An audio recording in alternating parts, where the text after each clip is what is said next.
For more, we turn to retired Army General Jack Keane. He was Army Vice Chief of Staff when the U.S. invaded Afghanistan in 2001. He now has his own consulting firm. And Vali Nasr, a professor of international politics at Tufts University's Fletcher School, he also served as senior advisor to U.S. Special Representative for Afghanistan and Pakistan, Richard Holbrooke, from 2009 to 2011. And welcome back, gentlemen, both of you. Vali Nasr, beginning with you. Most Americans know what the Taliban is, but explain, if you could, what is this Haqqani network and what is its objective? Well, Haqqani network was born actually during the Afghan resistance to Soviet occupation of that country. It was one of the Mujahideen factions. And after the end of the Soviet occupation, it gradually metamorphosed into quite a vicious, lethal insurgent group that in recent years has developed ties with Al-Qaeda and also has a tight relationship with the Taliban. It is situated in sanctuaries in North Waziristan, which is in Pakistani territory, and then operates from there into eastern Afghanistan, and then now, as we can see, all the way to the capital, Kabul. And what's its aim? Its aim is to fight the U.S. presence in Afghanistan and also to promote the Taliban agenda in that country, first in southern Afghanistan, controlling its own territory in the east, but ultimately to destabilize the Karzai government.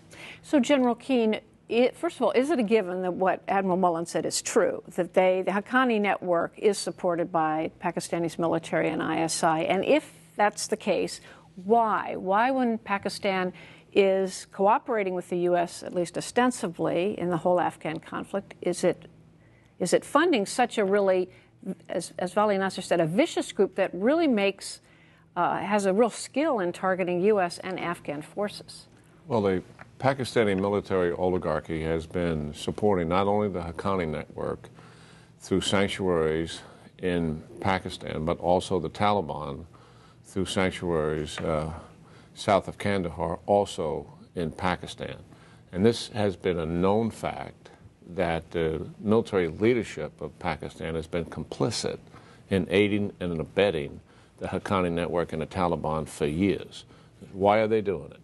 They're doing it because they have never accepted the fact that the United States is serious about its commitment in Afghanistan, and they've been very concerned geopolitically about what would happen with a weak government in Afghanistan, which they see the Karzai government unduly influenced by India, which they're concerned about. Their arch rival.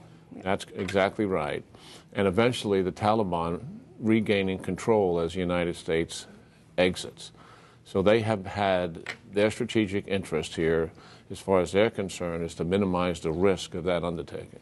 So why did Admiral Mullen, as you said, this has been known for years and talked about privately, why did Admiral Mullen come out and say this publicly? Well, first of all, what Admiral Mullen said was only the latest of a number of public complaints by the United States about Pakistan's alleged support for extremist groups. But blunter than anything. Blunter and at a higher level, and then in front of the U.S. Senate. So it has a lot more weight associated with it. The way it's interpreted, that this is a major shift in U.S. policy, because as you mentioned, none of this is new. We knew it all along, but we always calculated that you have to deal with this issue privately, on the assumption that we need a certain basic stability in Pakistan-U.S. relations if we are to achieve even the minimal goals that we have in Afghanistan. And now the United States has decided to actually shift this calculus and deal with this issue publicly, and therefore you have these public statements by high-level American officials. So what, General, can the U.S. do about it? I mean, one, what do you think of Admiral Mullen saying this publicly? Where does this lead? And two, I mean, the U.S. has been saying for a long time Pakistan has to do more. What can actually the U.S. do now? Well, first of all, I think it's a recognition that the relationship is changing. And we've tried what I call the so-called soft approach, which is confronting the leadership, Pakistani leadership, with this evidence for a number of years. They have been denying it for all of those years as well. I mean, they've been lying in our face, just like the Soviets lied in our face for years. The reality, I think, began to fundamentally shift after we took Osama bin Laden down.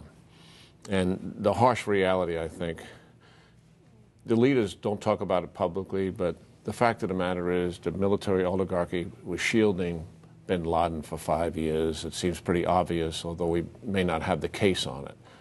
That made us begin to shift. And I think the other thing that's causing the shift in policy frankly, is from a military perspective and Department of Defense perspective, the President's what I consider premature withdrawal of surge forces puts at risk the mission that we're conducting right now against the Haqqani network, and it puts at a premium pulling Pakistani support from that network or conducting military operations against that sanctuary in Pakistan. And I think these realities are forcing a shift in our policy and why you have such a public declaration by a high government official. So where does the U.S. go from here? I don't think there is a very clear game plan. The reason being, as General Keane said, that we already have made a decision to withdraw our troops, which removes our leverage. And at the same time, the Pakistanis are not likely to respond to pressure because the stakes in Afghanistan for them is very high. What they want is to be included in our thinking about how we're going to finish this war and what will replace U.S. departure from Afghanistan. And until they get that access, which we may not be willing to give it to them, they're not likely to change course. The problem is, in my opinion, is that everything that we have calculated about Afghanistan, our strategy up to date, and even our exit strategy, has been premised on the assumption of certain stability in U.S.-Pakistan relations. And if that stability isn't there, as we are seeing that it's collapsing today, that puts to question a lot of the assumptions that we have going forward in Afghanistan. This is not only about U.S.-Pakistan relations. It really puts to question U.S.'s position in Afghanistan, and we have to rethink our schedule of exit, our ability to exit, if we are going down a path of confrontation with Pakistan. Do you agree that taking this path puts the whole schedule at risk in Afghanistan? Yeah, it does, but I also agree that it's time to really confront the Pakistanis about this kind of behavior and what it's meant for us. I mean, frankly, it's quite outrageous in terms of the lives that we've lost as a result of this complicity and how it's protracted the war. And I think we should really put some conditions on the table to affect their behavior. So I'm not suggesting to give up on the relationship. I'm just suggesting we change the terms of the relationship. Be more specific. You're talking about the aid? I'm talking about aid. I'm talking about the influence we have with the World Bank and IMF. I'm talking about our influence with other countries in the region, to include Saudi Arabia and other countries that have influence over Pakistan, that we start to turn those wheels, to gain some influence over them. The soft approach that we've been trying for years has failed. Do you think the U.S. has this leverage? U.S. has the leverage, but we also have to be clear what is our objective. Many of the things that the General mentions requires us to stay there, to have stamina, to have perseverance, and see this through.